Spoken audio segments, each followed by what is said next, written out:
Yo, MRX Media, what it do, what it is.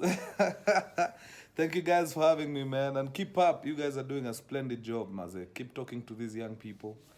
They need to be talked to. I'll see you. That said, let's roll. Yep, number one. What makes a good storyteller? Good. Two things make a good storyteller. Number one is something I like to call the engineering. The engineering is pretty much the the the plot or the structure of a story. When you're telling a story, there's a structure that you have to follow, man. So that plot, that structure can be taught. Like I can tell you how to panga your story from the beginning to the middle to the end, and even how to mix them here and there, and come up with a good story. That engineering that can be taught. Number two, which unfortunately cannot be taught, is something I like to call the fire. So the fire is that thing that makes a story interesting, the stylistic devices. And this, you either have it or you don't. It's inborn. Kama hauna, you can't teach it, you know.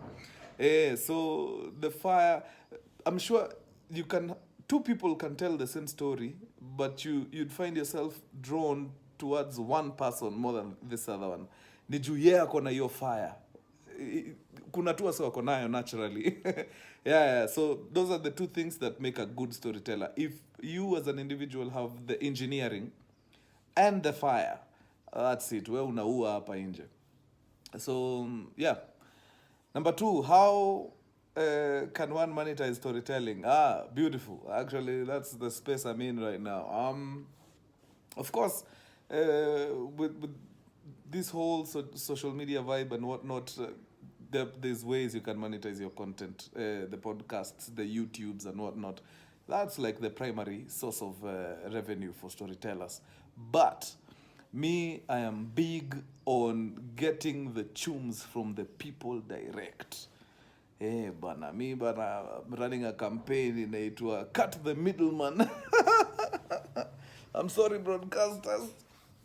Yeah, so if you can be able to like form a community of your own and just sell your art to them directly, make that money, man.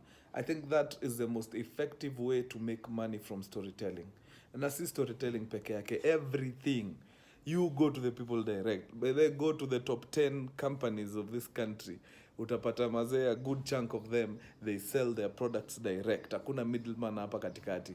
So why should it be that for art, for you to make money, there has to be a middleman in between? Hapana, haiwezi.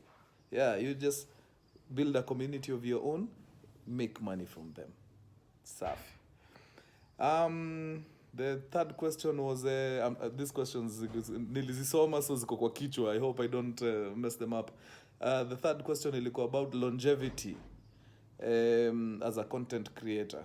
Longevity. So how do you stay relevant, man, for long?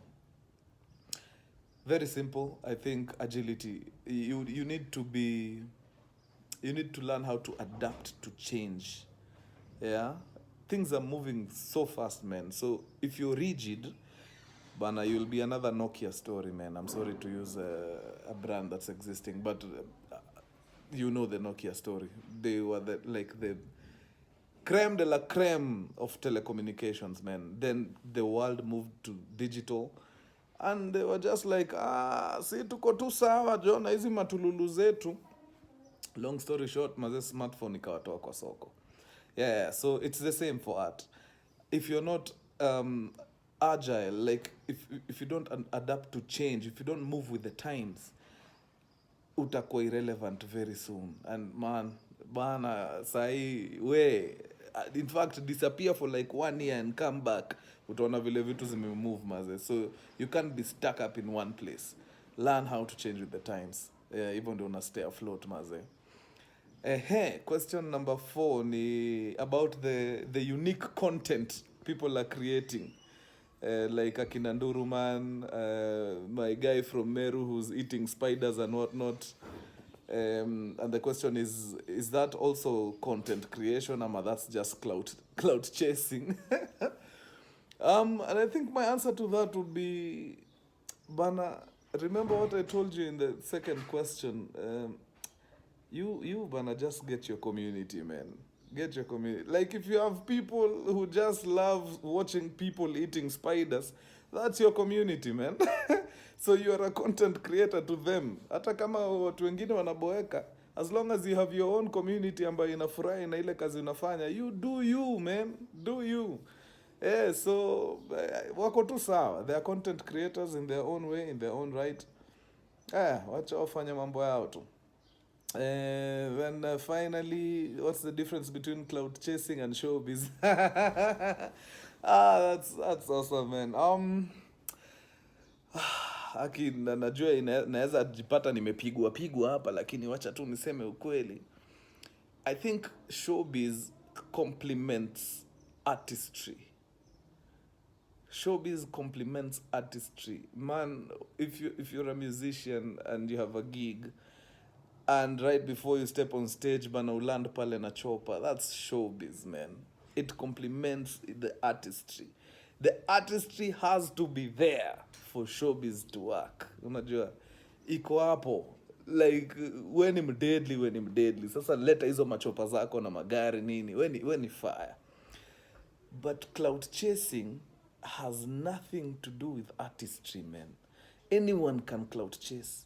Anyone, regardless. Chukua mtu hapa nje, choko, mtafutie story kali, ata clout chase. So, to be really honest, for me, clout chasing is akin to obtaining through false pretense. Hiyo ni wizi unatufanyia. Sasa juu sasa uko na mziki yako fulani imetoka, ujiamini, wewe uamini skill yako kabisa. So lazima ututafutie ka headline hapo, ndio twist to come tusikize ngoma yako, bro. Then that's a problem right there. That's a problem. Work on your craft, man. Work on your craft. Ukiona mazee umefika point yenye, you need to twist people to consume your content. Brother, there's a problem. There's a problem. So me, bana, clout chasing, I know watu wanasema, ni important, nini. Me, I've never seen Jay-Z clout chase. I've never seen Trevor Noah clout chase. But Jay-Z ikifika showbiz ako. Ule bana ndio the king of showbiz, man.